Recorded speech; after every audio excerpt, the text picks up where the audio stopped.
Voilà, bonjour tout le monde, c'est Asta, donc j'espère que tout le monde va bien.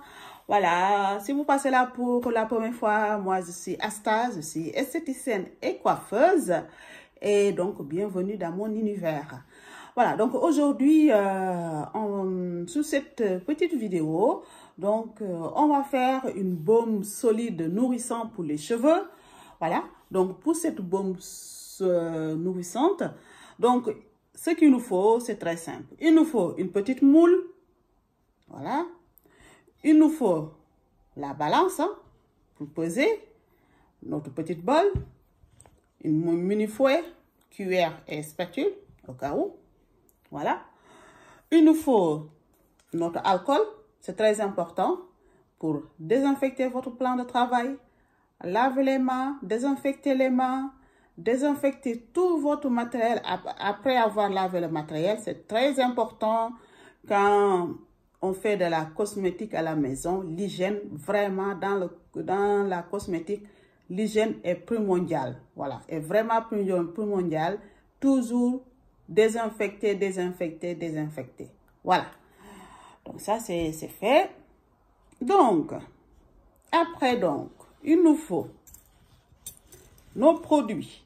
Donc, pour cette baume, on aura besoin du beurre de karité.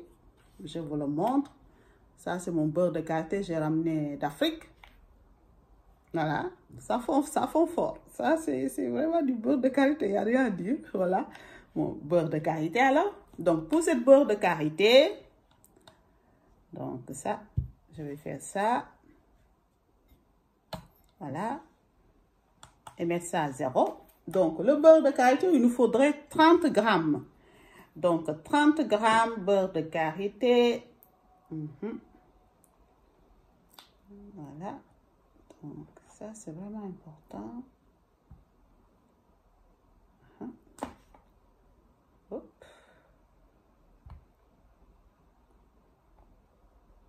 C'est important, quand on mesure, hein, de bien peser, calibrer. Voilà. Donc, j'ai 30 grammes de beurre de karité. Et il me faut mon huile de coco, 10 grammes. Donc, de nouveau, je mets ma balance sur 0. Et je vais venir récupérer mon huile de coco. Il me faut 10 grammes. Voilà, comme vous savez tous, l'huile de coco, quand... Voilà, 10 grammes. Voilà. Il nous faut, je remets de nouveau ma balance à 0, c'est très important. Mon huile de ricin. Alors, mon huile de ricin, il me faut 5 grammes. Alors,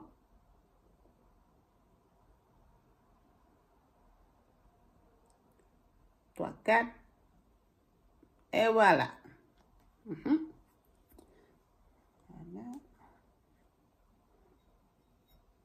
Voilà. Voilà. Et de nouveau, je mets à 0. Donc là, je vais venir mettre mon cire d'abeille, 5 grammes. Vous voyez? Donc, le cire d'abeille, 5 grammes.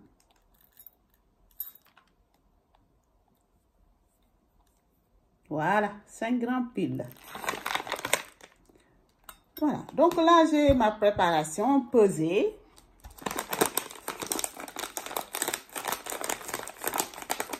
Voilà.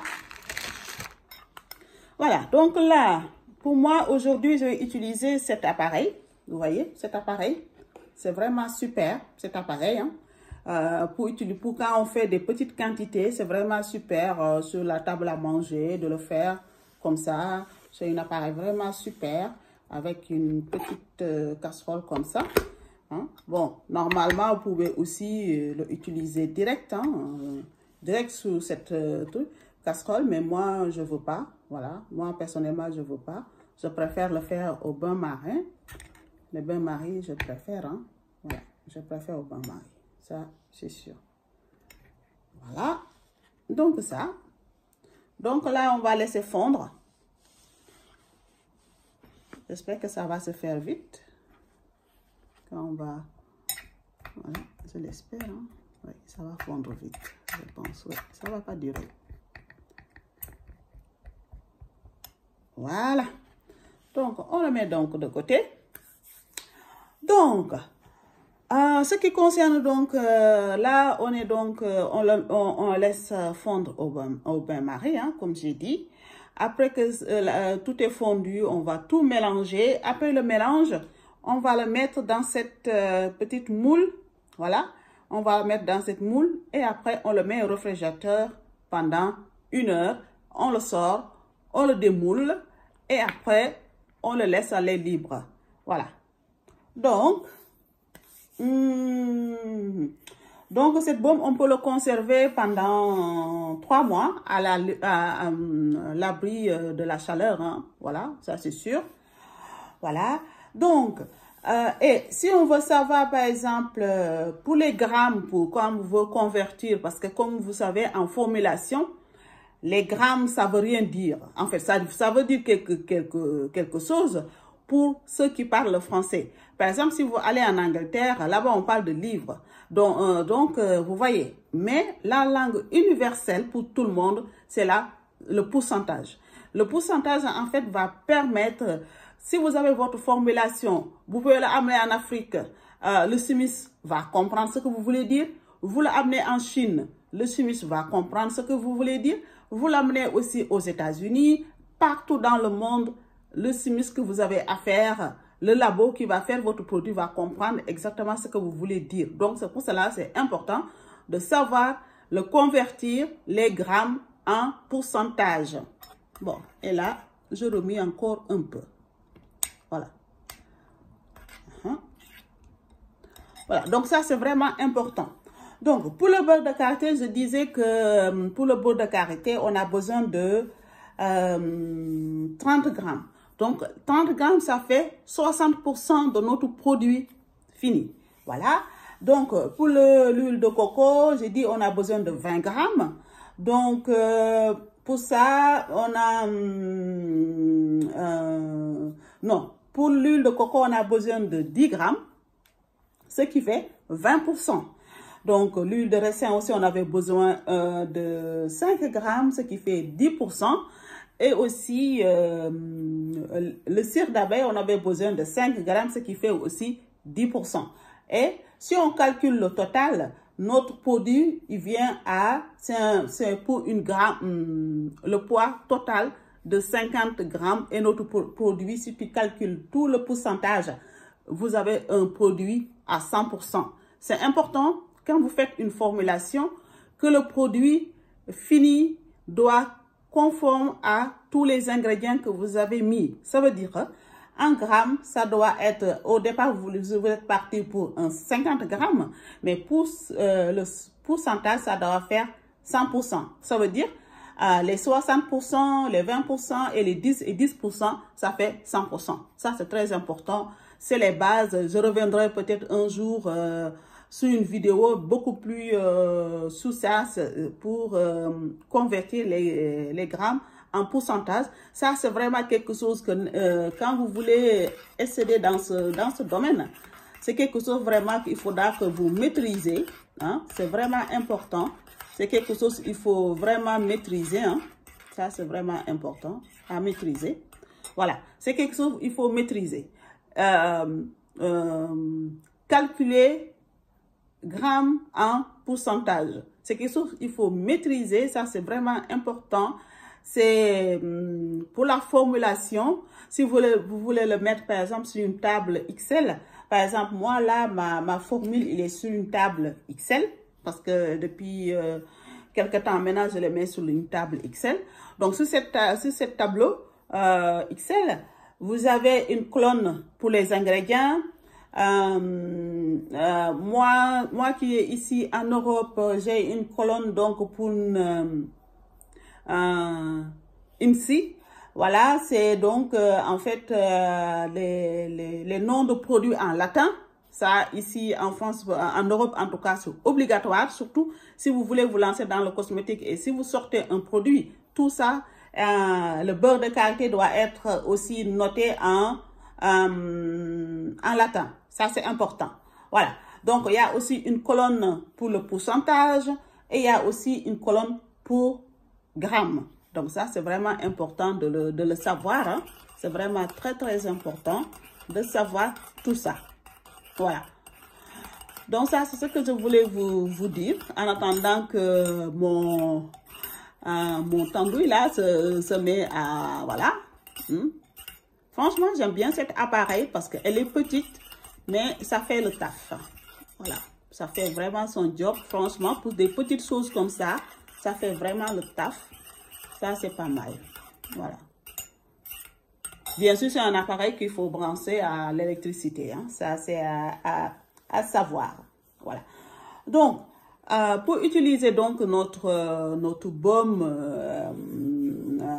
solide nourrissant, donc, disons, il faut l'appliquer en frottant légèrement, disons, sur le cuir chevelu, ou bien, avant de l'utiliser, vous pouvez juste mettre sur votre main, comme ça, pour le faire fondre, et après, vous venez, voilà, mettre sur, tout au long de votre cuir chevelu jusqu'au long des cheveux. Ça, c'est vraiment important. Et donc, après qu'on l'a moulé et après qu'on a mis au réfrigérateur, à la congélateur, voilà, si vous voulez, hein, il faut le mettre au congélateur pour que le moule tienne, hein, voilà. Donc, après que vous avez fait ça, quand une heure après, vous le sortez, vous le démoulez, voilà, vous démoulez. Et après, donc, vous laissez se figer à l'air libre pendant 48 heures avant l'utilisation. Donc, je pense que aussi, je vous ai dit que vous pouvez le garder pendant 3 mois. Hein? Voilà, ça, je pense que je l'ai dit. Vous pouvez le garder pendant 3 mois. Voilà. Par exemple, là, l'huile de coco, beurre de karité, ça fond très vite, hein?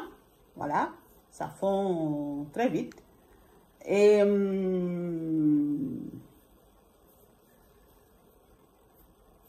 ce qui fait que c'est plutôt comment on dit ça encore? La cire d'abeille qui ne fond pas très vite. Voilà. Là, donc, une astuce que vous pouvez faire, c'est par exemple d'abord de mettre d'abord la cire d'abeille. Voilà, vous attendez un peu. Quand vous voyez qu'il commence à fondre, vous ajoutez votre beurre de karité. Quand le beurre de karité commence à fondre, vous ajoutez votre huile de coco. Et quand tout ça c'est bien fondu, bien mélangé, vous le sortez de votre bain-marie, vous ajoutez vos 5 grammes de l'huile de raisin hors feu. Voilà, vous pouvez faire aussi comme ça. C'est très bien aussi.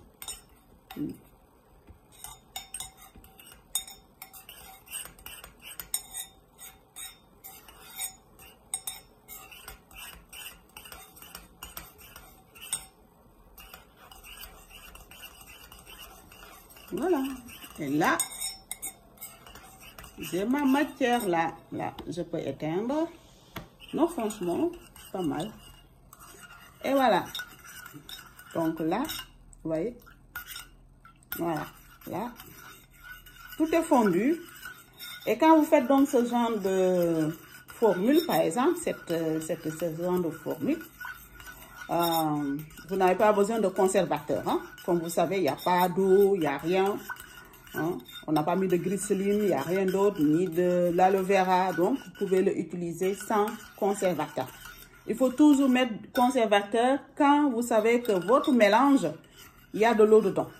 Ou de l'hydrolate, ou de glycérine, ou le gel d'aloe vera. Dans ce cas-là, vous pouvez mettre quand même votre... Voilà. Donc là, je viens et je verse le tout dans mon moule. Voilà. Ça, c'est super, ça.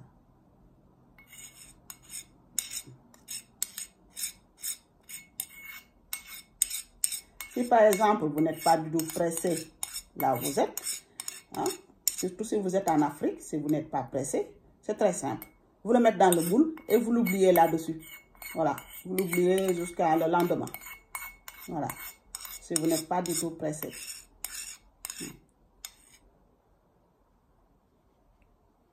Voilà.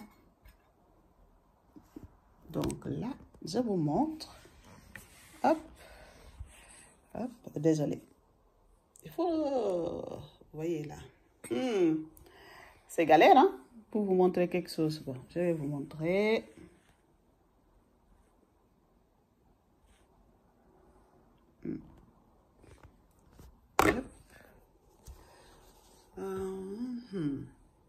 Ouais, c'est galère. Mais bon, j'espère que ça va se faire.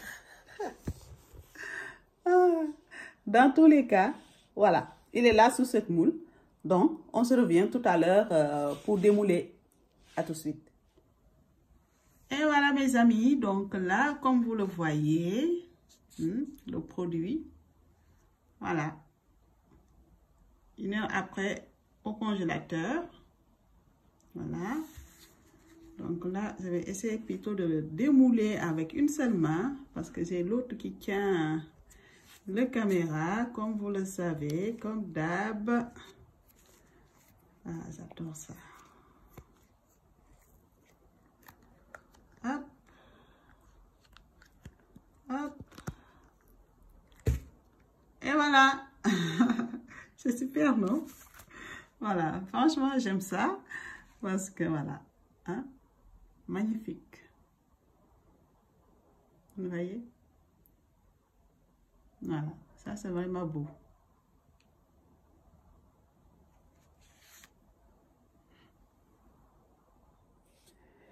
Et voilà donc mes amis. Voilà. Donc franchement, ça sent quand même le beurre de karité. Voilà. Donc en fait, quand vous voulez faire ce genre de choses, il faut toujours prévoir ce genre de moule. Hein. Voilà, il faut prévoir ce genre de choses. C'est des choses qui ne coûtent pas grand-chose. Voilà, vous pouvez avoir de cette taille-là ou plus grand. Donc par exemple, comme ça,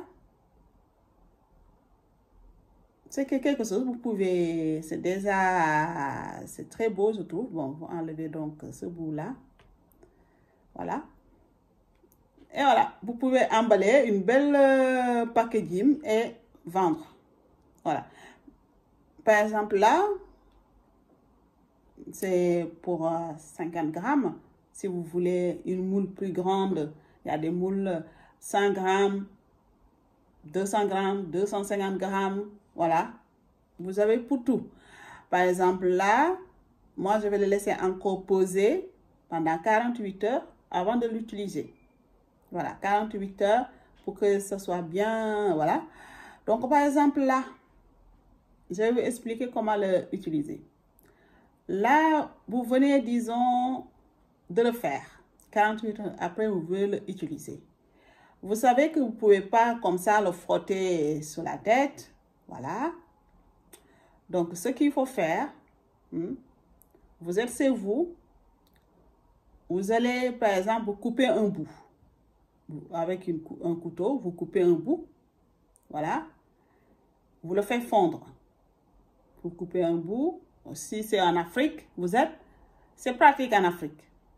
Vous coupez un bout, vous le mettez au soleil. Et 3 minutes après, vous le récupérez. Vous ajoutez un peu d'eau dedans. Vous le mélangez jusqu'à que ce soit homogène. Voilà. Et là, vous l'appliquez sur vos cheveux. Voilà, vous l'appliquez sur toute la longueur des cheveux jusqu'aux pointes. Toute la longueur des cheveux jusqu'aux pointes. Toute la longueur des cheveux jusqu'aux pointes. Voilà. Et si par exemple c'est la nuit, vous mettez un bonnet, vous dormez avec toute la nuit. Quand vous levez le matin, vous faites votre shampoing. Si c'est par exemple, vous êtes pretty woman, une femme d'affaires, vous n'avez pas le temps, ou voilà. Vous avez un réunion d'affaires, vous voulez avoir des cheveux soyeux et tout ça là. Hein? C'est très simple. Pareil aussi. Vous coupez un bout, vous faites fondre, vous ajoutez un peu d'eau, vous mélangez jusqu'à obtenir une mélange homogène. vous appliquez tout au longueur de vos cheveux, toute la longueur. Vous laissez poser entre 30, 1 heure. Et si vous avez le temps, entre 1 heure et 2 heures, et vous faites votre shampoing. Voilà.